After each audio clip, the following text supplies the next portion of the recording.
Oh my goodness. Hello, hello, everyone.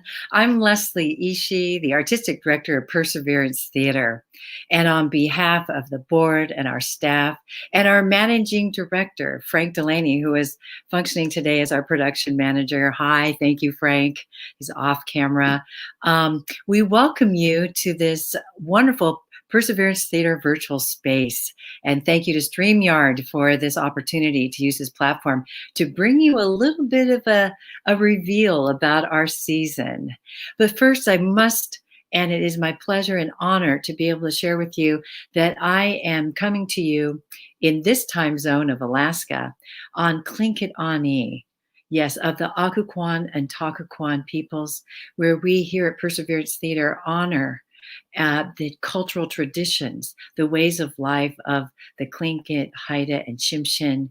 And we also produce in Anchorage. So we honor the Dena'ina peoples, the land, their land there, and the fact that they have their own cultural ways and traditions that we absolutely respect. And we are so, so deeply grateful to be able to partner with those communities. So here we are, yes, on Tlingit Ani, also known as Juneau, Alaska. Um, and I can share with you that Perseverance has been hard at work researching and learning what is possible. What are the creative possibilities during this time of COVID, during this health crisis? And we are working to make sure we're safe, our artists are safe, and of course, that we're coming to you and wanting to engage with our communities, our patrons, our audience members, our now viewers, if you will. In the safest way possible. We want to be responsible that way and do our part during this pandemic. On that note, I am so excited that we are able to make an introduction and, like I said, a bit of a reveal with you. We're going to share that with you today. So let's get started. It is my pleasure to introduce you to a colleague whom I've been working off and on with now for years. He has been at the forefront of creating live video theater, an ingenious, innovative, a new way to create theater, really, during these times, while keeping actors and, like I said, keeping our audiences safe too. It's an interesting and exciting presentation that we are excited to bring forth. And we also want to make sure that we offer this opportunity to make these announcements so that you see that we're learning also during these virtual moments. And of course, there may be a little glitch here and there. We're learning also to breathe and be patient if a screen freezes or if we have a little bit of a snafu virtually. So stay with us. You know that we're doing all kinds of workarounds off screen, and we'll be right back with you in a moment if that should occur. So these are all the thrilling new ways that we're experiencing theater, how we're reimagining our relationships with you, and of course, with the creative work. So with that, again, I want to introduce to you an esteemed colleague who is bi-coastal, an LA native, and the associate conservatory director at the American Conservatory Theater, where he serves also as the chief of the Staff Equity, Diversity, and Inclusion Committee. He's a theater director, producer, writer, and educator focusing on raising the visibility of marginalized communities. Thank you for being that champion. Achievements also include being a part of theater communication groups, Rising Leaders of Color, a part of that cohort, and a directing resident at the Drama League, and a directing assistant at Oregon Shakespeare Festival, where I know we also cross paths. Also, accomplishments include working at the Williams Theater Festival, South Coast Repertory, and Geffen Playhouse. He has also directed at the American Conservatory Theater, Weston Playhouse, East West Players, one of my artistic homes, and Playground. He's also a co-founder of Artists at Play, an Asian American theater collective that produces Los Angeles premieres of, and works for Asian Americans. Other directing highlights, he's so esteemed, isn't he? Other directing highlights are working with on Ching Chong Chinaman by Lauren Yee, MUTE or Mutt, Let's All Talk About Race by Christopher Chen, Songs for a New World by Jason Robert Brown, Ordinary Days by Adam Guan, and Washer Dryer by Nandita Shenoy. He's also has a certificate in diversity and inclusion from Cornell, founder of the NSD affinity groups and Diversity University Irvine, and launched the Asian American Bay Area Theater Network and BIPOCs at PWIs or predominantly white institutions. So it is my pleasure once again. So please give a warm, warm welcome to my dear friend and colleague, Peter J. Kuo. Welcome, Peter. You are so wonderfully accomplished, and we're honored to have you here with us at Perseverance Theater. Thank you so much, Leslie. I really, really appreciate that.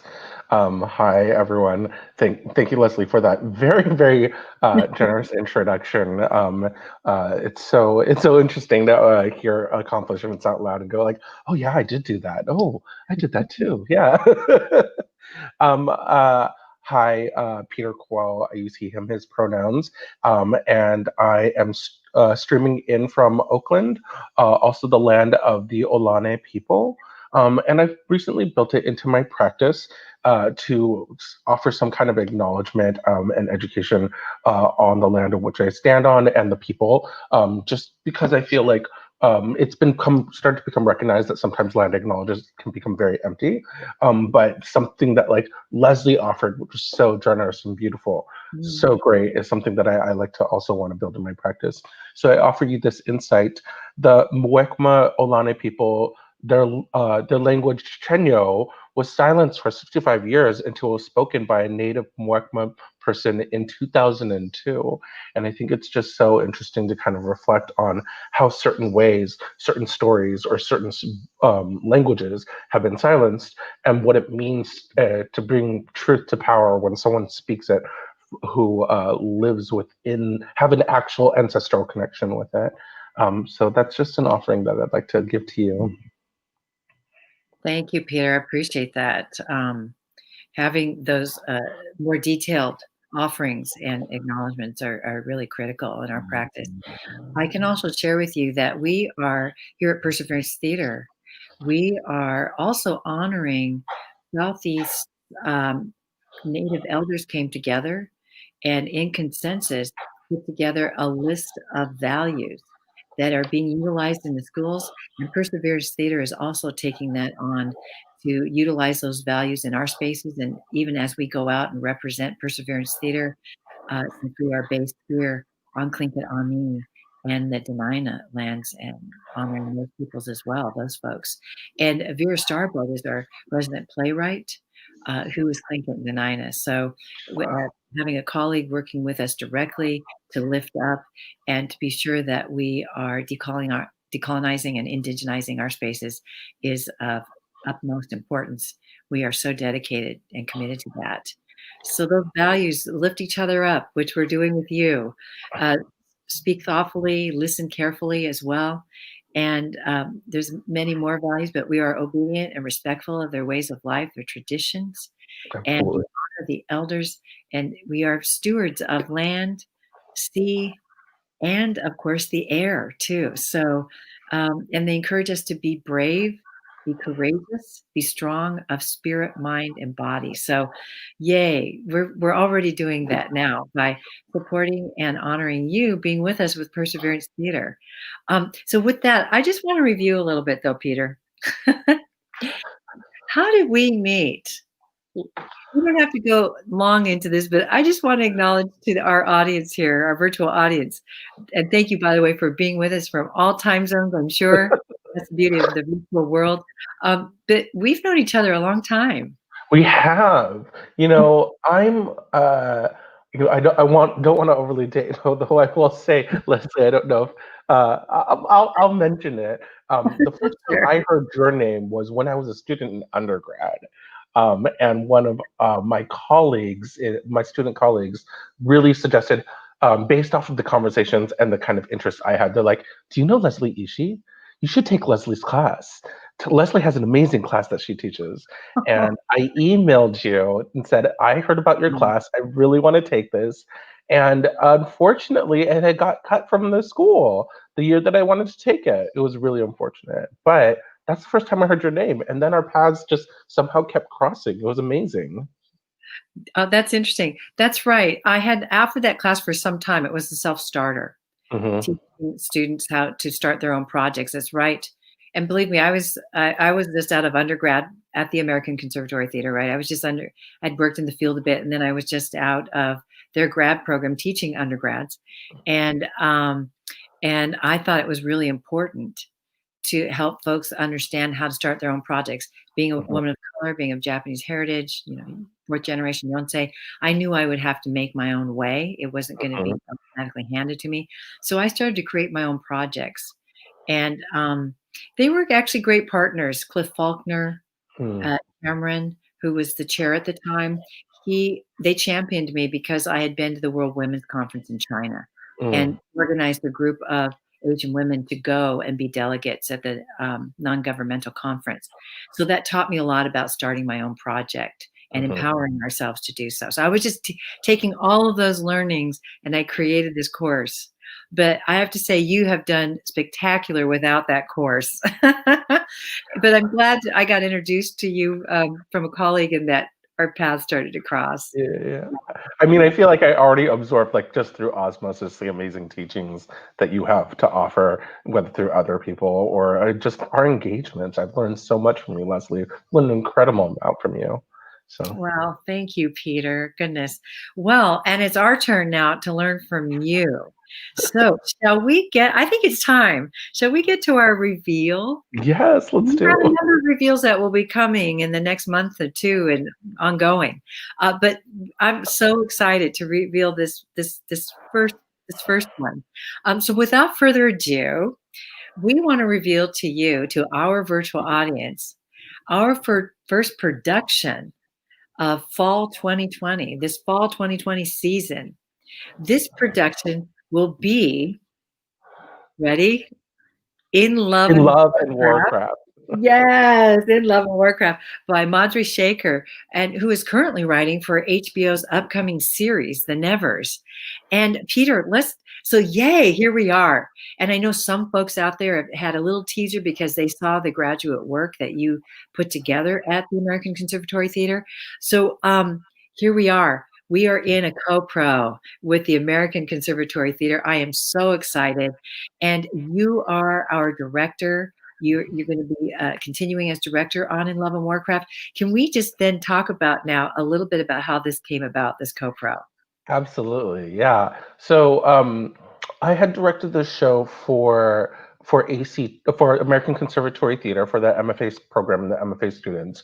And when we were originally supposed to be doing it in person, and then COVID-19 hit, and so everyone was discussing, well, what do we do? What do we do? And someone's like, well, let's do it online. And I said, yeah, let's do it. I'm ready. Let's go. Let's just do it. And because of the licensing, we had a very limited audience that we can bring it to. So I invited a lot of close friends and colleagues, and Leslie, you were one of them, and came and saw the show and loved it so much. And you asked me to bring some of this teaching, this of live video theater, of how I kind of artistically approached the show and kind of broke open the two-dimensional lens of the way that we're used to interacting with the camera and screen, and made the show much more dynamic. And so then we started talking about, like, well, that show should have another life. And then you and I started chatting more about that. And then we talked about maybe doing something over the summer, but that didn't quite work out. But then ACT, American Conservatory Theater, also said they were very interested in remounting the show as well. And I said, well, I'm talking to Perseverance. They're like, let's talk to them as well. And so y'all started, like, meeting and collaborating and having these conversations. And I think actually the producer started talking to you, and at some point you all took the conversation forward. And if you have some insight on your end of things. Sure. Yes. Well, I was so excited too. If I can go back and I'll trace back my process too. Excellent. Um, I was so excited about this research and this sort of methodology that you were developing that I thought, oh, we've got to bring Peter. Peter. He's got to teach us because in these moments of COVID, we're so starving to create. keep our creative processes Mm, going, keep our artists busy and employed if we can, of course. And we want to basically be able to continue to bring content and stay engaged with our audiences. And we'll be able to do that in many different ways to make sure we're listening to community, but also being able to keep some programming going as people are sheltering in place. Their young ones are home too. What can we be doing to be of service? So I went with step one. First, we need training. Computer teach with us. Can you teach us? And then I just am bent this way, but I thought, how can we be of service to the field? This is so magnificent what you've been able to create and how you've actually kind of started to utilize it and get my own wheels turning. It just got really exciting, and all of a sudden I felt hopeful again. mm, Since we've been having to go dark like about every theater, just about every theater. So that's when our conversation started, and I love the show so much. In fact, I loved Artists at Play's production of this show, in Love and Warcraft, but it was really powerful also online. In fact, because that's part of the subject matter, it added new insights for me too. So that was really exciting to me. And so I thought I've got to reach out and keep our conversations going. And then timing would have it that this fall we could do a co-pro. Yeah, I have to just drop into um, I'm so grateful to Melissa Smith at the Conservatory. I know she's the director of the Conservatory, and you work with Melissa very closely as the associate director. Um, it's been just a lovely reunion with ACT. During this time of all of these conversations, I had the great honor and fortune of being a part of your graduation ceremony and to get to wish those students well as they graduated from the MFA program. I've been there. Although not in a COVID moment, so my heart was so with them. But it's been a great reunion as well to reconnect. I've been connected in different ways over the years, but it's been really exciting now at this moment to go even further and do actually produce together. Yeah. yeah. And But, oh, go ahead. yeah. What was your thought there, Peter? Oh, yeah. Well, I was just going to talk about, to me, a little bit more about the medium itself, about kind of the Mm, live video theater aspect, which is, it's been this interesting journey because I think one of the challenges that a lot of folks have been having is missing that in-person theater experience and be able to like be in the same room with audiences, be in the same room with the artists, and really engage and have that feeling of alive. It's live, and so there's an adrenaline that kind of comes with that because anything can happen. And I will say one of the interesting things for me has been how we've been able to translate this medium, but also like adopt a lot of the skills and the uses of theater, but also pull in elements of film, and kind of make this its own medium. And Leslie, you and I have talked a lot about this, about the idea of how the imagination is utilized. And it's one of my favorite things in theater. We're so used to utilizing our imagination. We look at the reality of what's existing, and we kind of see that it's wrapped in limitations and boundaries, and then that activates our imagination. We see that table that's there, that's used 6 different times to be mom's kitchen table, and then the dining table, and then also the office counter, and then we're just so built and trained to let our imagination run free. Whereas in film, everything needs to be perfect, and we start to kind of question when something's off. Oh my gosh, that person's glass is half empty now. They hadn't drank it. What's going on? And so we start to get a little bit of scrutinizing. And it's because, to me, the way film functions, it's the opposite of theater in the sense of like it takes the director and artist's imagination, and it breaks the boundaries and limitations in order to mimic reality. It's trying to create a sense of reality, but with people with superpowers or Harry Potter wands and they're flying and things like that. And it's trying to make that as realistic as possible. And so with this medium, because it's live and we're bound by the awareness of the camera and the artists are limited to what they can do, it activates that imagination, but we get to take advantage of film tricks. And so that's been what's been really fun about this medium. And I think we incorporate a lot of that into in Love and Warcraft. Awesome. And you've been dabbling those since the onset of YouTube, right? So Yes. this is not new to you. No, about 10 years ago, I started my own YouTube channel, and it was just playing with things like, okay, how do I tell a story in this medium? How do I get time to pass? How do I green screen, cut, and talk to myself, and use eyeline blocking to be able to, when I'm talking to no one, act like I'm Mm, speaking to someone right now, and teaching the artists and the actors to be able to take advantage of that so that they can engage with each other. mm-hmm. And that creates the illusion Yeah. for the audience too. And we create, that's what we do. We create illusion, really. It's magic Yeah, on stage, right? As well as absolutely. screen, translate to screen. You know, it occurs to me too, I just want to give a shout out to actors and those in our theater field who do have TV and film experience. We love theater.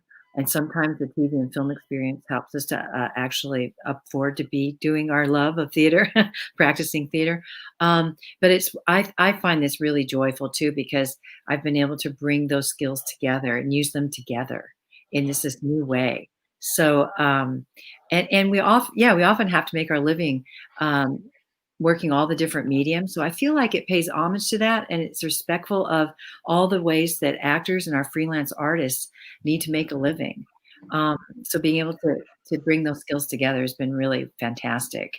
Mhm. Yeah, but let's talk about the show itself, shall we? Sure. Yes. So in Love and Warcraft, it tells the story of this college senior, right? Evie Malone, and who prefers the online role-playing game of the World of Warcraft, and she prefers that to real life, right? And in the game, she seems to be what, a fearless warrior with a boyfriend. Mhm. Real life, she's what, a ghostwriter for love letters for people, or helping them work out their relationships, right? Yeah. She writes notes, or she texts or Facebook posts or things like that to help people either fix their relationships or apologize or to write a love note. And so she often gets hired for these opportunities. Mhm. And then at one point she gets hired by Raul, who becomes essentially Evie's client, because he's trying to make up with his girlfriend, but then they kind of fall for each other. And Evie, being someone who's never really like looked at love and relationship for herself, is suddenly confronted by all these very, very different aspects. Yeah, it's as someone commented, if Cheryl Strand played World of Warcraft, yeah, kind of. Yeah. Cheryl Strand, who writes a column, I think, Dear Sugar, I think is what it used to be called. Um, and so she'd write relationship advice. Yeah. Beautiful. I see folks who are typing in, chatting in. Awesome. Thank you. Hi, Skylar. I think I saw Allison Hicks and Erica Stone, our Director of Marketing and Engagement. Hello. Thanks for joining us, everybody. Thank you. I love this play. This now going to be a live virtual theater piece because it's actually sexy. It's funny. And I love that it got me to think about my own relationship to the screen, and I'm Hmm. sure if you're someone who's a gamer that loves playing games, you're gonna really relate to it as well. And so I'm just very excited about that. Also, I'm excited to share that I can't quite say the names yet, so that's gonna be that's a little teaser, another reveal soon. But we're grateful to the American Conservatory Theater because this project and doing a co-production is helping us actually enter into the virtual world. And your expertise, Peter, is supporting us to learn more so that through the duration, we hope it's not much longer, but we know we're in for a little bit of a long haul here. It's going to help us actually create a season, create offerings that can engage our audiences and support them to view, come on and view these offerings with us. So I'm really excited that we'll be able to have some personnel, some of our PT, our Perseverance Theater staff, work with you on this production so that you're helping us to train up. It's very generous and thoughtful also of the American Conservatory Theater, who has really been excellent at supporting us to have an equitable relationship, as we are more of a mid-sized theater, and we know the American Conservatory Theater is a major repertory theater. So that relationship is everything to me, being an alumni, but also the fact that we're supporting each other during these times, huge. And with that, with these unprecedented times, I also want to lift up in the Bay Area here throughout Alaska, our local business and other arts organizations as well. And we have staff members that have been sewing masks for the community. We've Huh. also created public service announcements in collaboration with the Bartlett Hospital and the city and borough of Juneau. So we're doing our part to be of service always. We feel that strongly as a nonprofit that we are here for public good, and we Hmm. get to do that also through theater and continuing to do it through live video theater with you, Peter. So we're doing our best to persevere and to keep our actors safe. You're giving us the opportunity to create and deliver safely. This is Hmm. everything, especially as we're spiking, right? So let's see. We know that tickets are going to go on sale on our website and at American Conservatory Theater's website August 14th, right? Yes. And and then it's a limited engagement because live stream's a little different, but we'll start performances September 4th, Hmm. running through September 12th, right? Yes. Yeah. Yeah. Yes. And so more to be revealed from our fall 2020 season. But I just also want to say that we're kind of going to create a new alternative from the subscription model. So stay tuned for more information on that in August. But with that, Peter, will you share a little bit about the American Conservatory MFA program? Because these wonderful actors are actually folks you know that you've trained in that program, right? Yeah. So these are all those who are featured in this production. They're all Master of Fine Arts students getting their MFA in acting, and they're going to be moving into their second year of training. And so the American Conservatory theater model is that when a student goes through the training program, by the time they graduate, they receive their equity card so that they can go working in the professional theater. So we're training folks who have dedicated themselves to the art of acting and are ready to move into the professional world.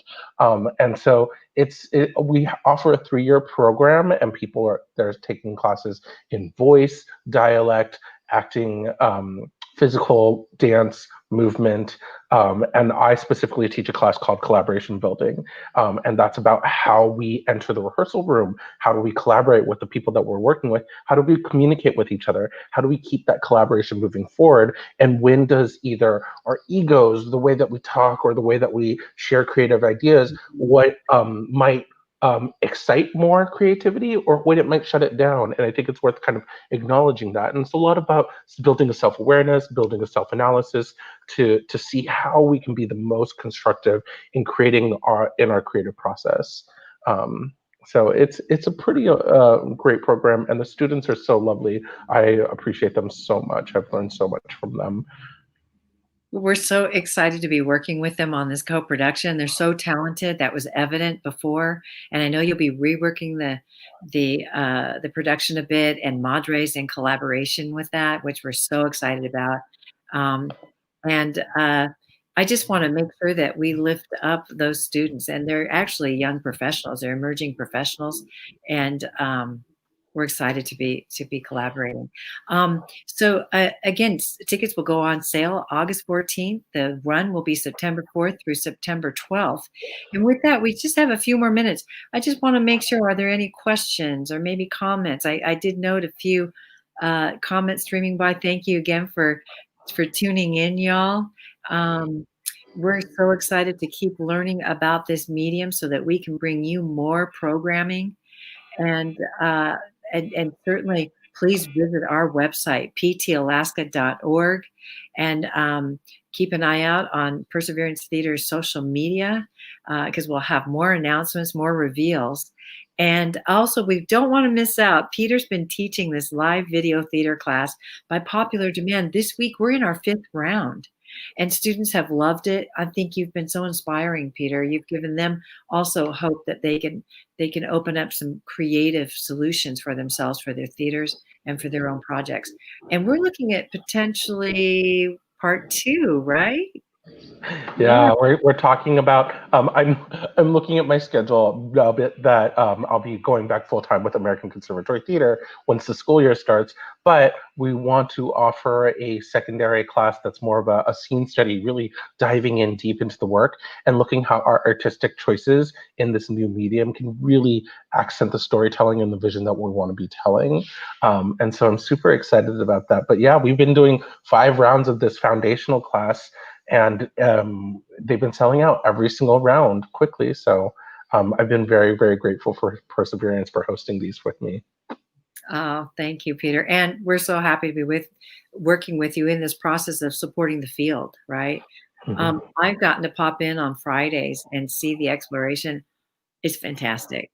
And I love the transformation from Monday to Friday. These classes tend to be Monday, Wednesday, Friday.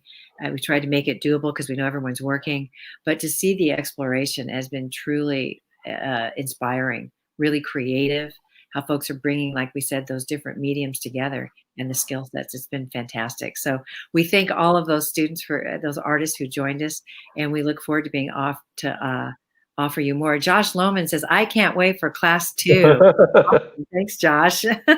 Yes, me too. I loved it. Josh was in my small group. We have small group work. So you get to really get up and running with this. It's really fantastic. Um, so with that, I'm so sorry if I missed any of the questions that might have zoomed by, or I should say StreamYarded by. We're on StreamYard today. But once again, please watch social media for Perseverance Theater and visit our webpage, Perseverance Theater or ptalaska.org. Tickets go on sale August 14th. And stay tuned because we're going to have more to reveal. Also, I don't want you to miss this.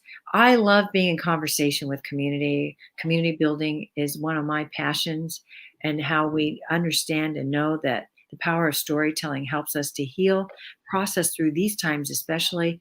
And of course, we learn together in these spaces. So there will be community conversations pre and post show uh, around In Love and Warcraft. So there'll be other offerings and activities too programmed with that show.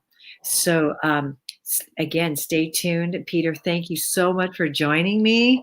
Of I think course. it's morning for us on the West Coast, but afternoon in other places. So we wish everybody well. Please stay safe. That's just paramount. That's why Absolutely. we're going to this virtual medium, so we can keep our artists safe, our staff safe, and our community safe. We want to be as responsible as possible to help, what do you say, flatten the curve and make sure that we get through these times together in a healthy, sustained fashion. Yeah. Any last thoughts, Peter? I'm so excited to be sharing the show with all of you, and I hope you get your tickets as soon as they're available. I think you'll really, really love it, and we'll see if that sells out as well too. That'd be It was lovely. a popular project that you put up. I'm really excited for this. Thank you so much, Leslie. Thank you, Perseverance. Yes, thank you. And thank you to all our viewers. Yes, Guna Sheesh. Thank you, Skylar, for tuning in. Skylar Davis, Allison Hicks. I see applause. Thank you to all our viewers. We look forward to having you with us. And again, look and stay tuned for some more reveals as we move into our 2020 fall season here at Perseverance Theater. Signing off now. Thank you, everybody.